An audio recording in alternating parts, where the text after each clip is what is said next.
To a Nile cruise. You're still watching our program with Rana Al-Assas and myself, Mohamed Abdurrahim, from the heart of the smart village in the 6th of October city, and precisely from CultNat, the Center for Documentation of Cultural and Natural Heritage. And we are proud to have with us now Engineer Mohamed Farouk, who is the director of the CultNat Center. Thank you very much, Engineer Farouk, for joining us. You're welcome. Thank you, sir, for joining us in today's episode of Nile Cruise. Sir, today as we are witnessing this very important location, which is CultNat, of course, the Center for Documentation of Culture and Natural Heritage. Can you tell us more about the importance and the role of this very important center in Egypt? Okay. So let us first have a highlight of the importance of our heritage. Maybe Egypt is not that much advanced in technology, in manufacturing, in any other field. But Egypt is really unique worldwide in terms of its heritage and history. So here came the importance of having a center like CultNat, is to document what we have of heritage and digitize it and disseminate it to the world. So this is really our most important asset that we have in Egypt. Yes, Engineer Farouk, how did the idea of establishing the center first came up? Give us a history profile. Yes, the history profile will go very back, maybe 25 years ago. And actually, Dr. Fathi Saleh, the founder of the center, we started this same idea at the beginning at the Cabinet Information and Decision Support Center. And I had the honor to work at it, at this department also. Then its work started to decrease, and the cabinet itself, its mandate changed by the end of 90s. And by the year 2000, when the Ministry of Communication and Information Technology first started its work, it has one of its mandates is to build national databases. And one of those national databases was the culture heritage, or the heritage at large database for Egypt. And here started the center, which started at the very beginning as part of the Ministry of Communication and Information Technology. And in year 2002, with the inauguration of Bibliotheca Alexandrina, and there was again one of the mandates of Bibliotheca Alexandrina is to create a center that is similar to CultNat. And the Bibliotheca, together with the ministry, agreed not to have two different entities that making the same work. Why not to collaborate in one entity? And then our affiliation transferred to the Library of Alexandria, so we are part of the Library of Alexandria, but the Ministry of Communication and Information Technology continued the support of the center till now. Right. Sir, in which way are you part of the Library of Alexandria? We are one of the specialized centers of the library. The library has more than 11 centers, different centers. Each of them is specialized in certain scope of work. Like, for example, the Center for Manuscripts, the Center for Alex Med, the Center of the Planetarium, and so on. Engineer Farouk, how many programs do you have at the moment, and their main goals? There are more than 16 programs, and around 25, 26 projects running. Right. Could you tell us about the projects that you have launched, or you are launching, or intend to launch with international organizations? Currently, we launched a lot of projects with international organizations, but currently there isn't, except maybe one project. It's still in the very beginning with the WIPO, is to brand or make branding for our intangible culture heritage. and how to commercialize or make marketing for our cultural heritage. But we previously had a lot of projects, like for example, with the UNESCO, with funded projects from the European Union, a lot of them, with IBM International Foundation and many other international organizations.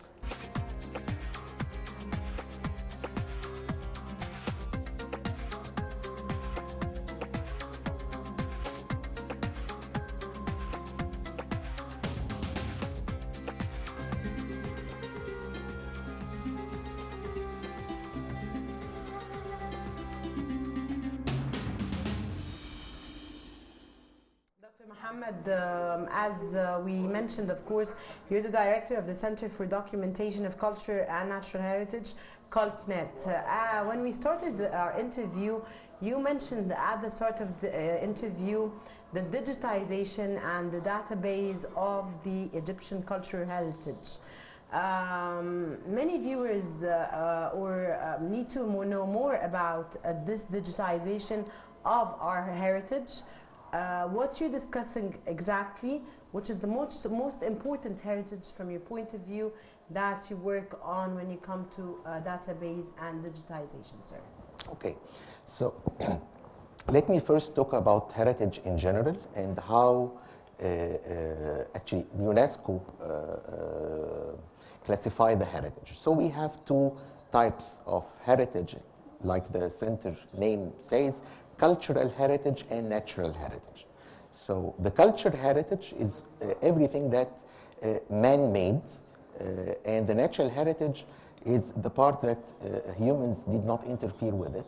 So like geology, natural protectorates, birds, animals and plants, and so on. And regarding the cultural heritage, in turn, it is divided into two classes. The tangible heritage, or the tangible cultural heritage, and the intangible cultural heritage.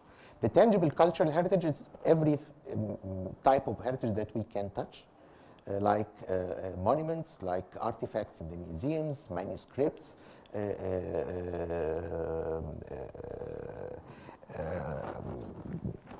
sorry. No problem, no problem. Architecture and so on.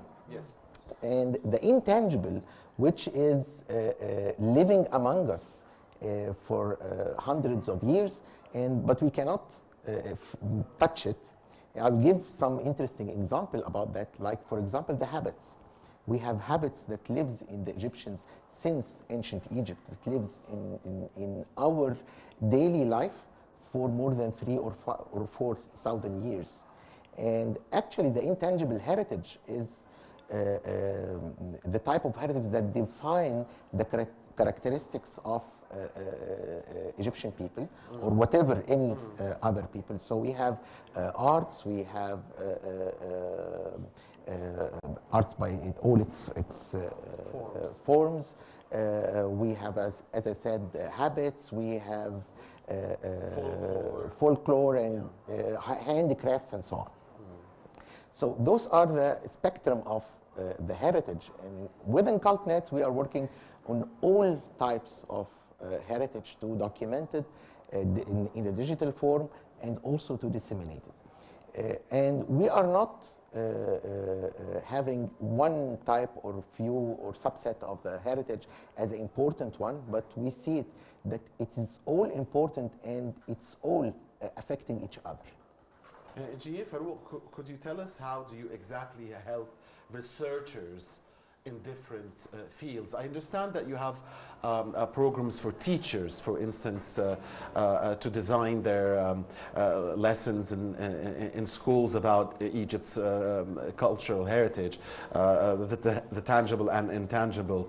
So could you talk to us about that, the programs for schools and other fields of research that you help here in the center? Okay, so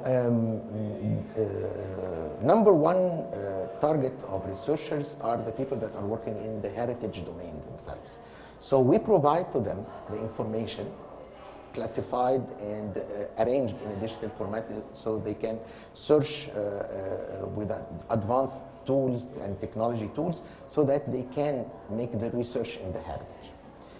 We also have, also help the researchers in the field of technology, and specifically the technology for heritage domain, which is an emerging new domain in technology.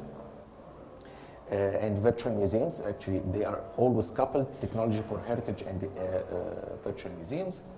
And as for specifically schools, we don't have something specific for schools, but we have produced some e-learning courses that whoever lecturer can use this material to make some lectures or tests or courses. Right. Sir, Culturama is a large panoramic display that surrounds the audience in 180 degrees. What is it used for? And did I mention the name right? No, Culturama. So Culturama. it is a merge between culture and panorama. Okay, so that's it's Culturama. Culturama. Okay. So actually, Culturama, let me tell you the idea, how it started and how we developed it. Usually the heritage subjects, as we all know, I myself, I'm one of the people that really at schools hated the history and geography curriculums. So I'm just memorize it for the test, but it doesn't really affect us and stuck with us like other. Objection, sir. I like geography and history.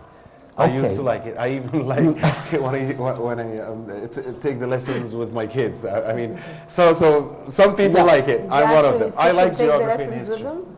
Yeah, I can. Yeah, teach them. Or do you teach them? Study them. Right. Study with them. Right. But the idea was that it is usually presented in a very dry way and dull way. Yeah. So one of the targets of CultNet is to try to disseminate our heritage in an interesting and inviting way. That's why we emphasized on multimedia and virtual reality and augmented reality and so on. So at that time, we are talking about 2001, we had the idea that we need to not only to use the multimedia on one screen, but in something really new and big. And we inspired that at that time from the IMAX and the emergence of the IMAX at the time. And we had this idea, and we started why we have a big video wall and we can use multimedia on it to disseminate and present heritage information. And the idea continued to have finally this panoramic display, which is interactive, full multimedia display. I think you already got some shots for it. Yeah. It is really made in a nice way that invite an engaged audience to receive the heritage information in a nice way, and that will never be forgotten. Indeed, it is always very important to present the info in an attractive way, and this is one of the keys, I guess, of success in teaching or in any other domain. Engineer Farouk, you have a website, the award-winning website Eternal Egypt. Yes. And you have something called the Archaeological Map of Egypt. I want you to talk to us about these two in specific, please. Let me first start with the Archaeological Map of Egypt, which was the very first project we started with in CultNet. And the mandate of the Archaeological Map of Egypt is to document all the archaeological sites in Egypt on a digital map using the GIS technology. We have documented all the sites as a first level. We divided into actually 3 or 4 levels. The first level is that each site is presented with a point on the map, and we can get basic information about each of those sites. And then we can go to the second level on which the big sites that contain more than one monument, like For example, the most famous site of those is Giza Plateau that contains more than 8,000 monuments. So again, we display every monument on a map, and then the user can select and search for each monument and get information about it. And the third level is the monument level, in which we can go with virtual reality technology and see inside the monument and get more information about this specific monument. This project has many forms of outputs. One of them is the website, but also we have produced archaeological atlases that has maps with all the archaeological sites by each governorate in Egypt. The other website, which is Eternal Egypt website, and this has been done in collaboration with IBM Foundation in the United States. And the idea in 2002 is to use tomorrow's technology to present the heritage of Egypt. And at that time, we used technologies that I can say that we were the very first organization worldwide use it. Like, for example, the laser scanning of artifacts, and that at that time we were using scanners just coming out of the research centers. Also, the very high resolution and what is called an infinite resolution photography, so that we can zoom in pictures and see details of the artifacts. Live webcams that it was installed at some of our archaeological sites like Giza Plateau and Karnak Temple and so on. And that's why actually this website has lived more than 16 years because from the very beginning we were using a technology that is of tomorrow, not of today. Great. Okay, Doctor. Doctor, the intangible heritage includes the arts and folklore, of course. What are the difficulties that face you in collecting the intangible heritage? Okay. Actually, the intangible heritage is the most difficult one to document. Measure, yeah. Yes. Specifically because many of the forms of intangible heritage is just living in the mind and the memory of people. If we take, for example, like epics, like proverbs, like habits and handicrafts, you don't find it written in any place aside of arts, because arts aside from the fact that it could be interpreted in a different way. Yes, I mean, we could have different interpretations for the intangible heritage. So the difficulty is to reach them. So you have to 100% depend on field surveys, meeting people, record for them. Finding the people themselves is a challenge by itself. So digitizing it and presenting it in a database format, especially that there is no international standard or no known standard for those formats, so we developed our own standards of databases and so on. So all these are the different challenges for the intangible heritage. Engineer Mohamed Farouk, in 30 minutes, because we have to wrap up 30 seconds. this 30 seconds, sorry, because we have to wrap up this interview. This interview is taking place now in this room, which is the Star Riders or Forsan al-Sama. And we see stuff that are displayed. How many rooms do you have here in CultNet, and the difference between here and the Egyptian Museum? Okay. So we are not a museum. We are, we can say it, a virtual museum or technology heritage park. And actually, the ground floor of the center is all dedicated to different exhibitions. But to say in number, we have around 6 or 5 areas of display. Like this. And do tourists come and visit this or no? Tourists, a few, but more of Egyptians rather than tourists.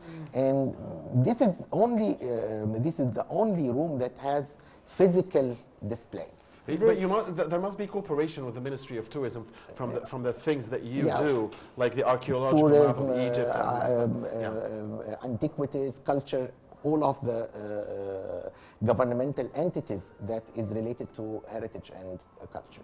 Right.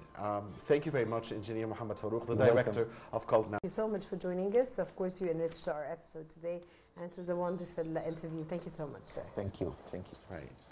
Rana, I guess we will be listening now to a song from the International Youth Conference that you attended. Yes. In Sharm el-Sheikh. It's an amazing song. Enjoy the song, and we'll be back again with another segment.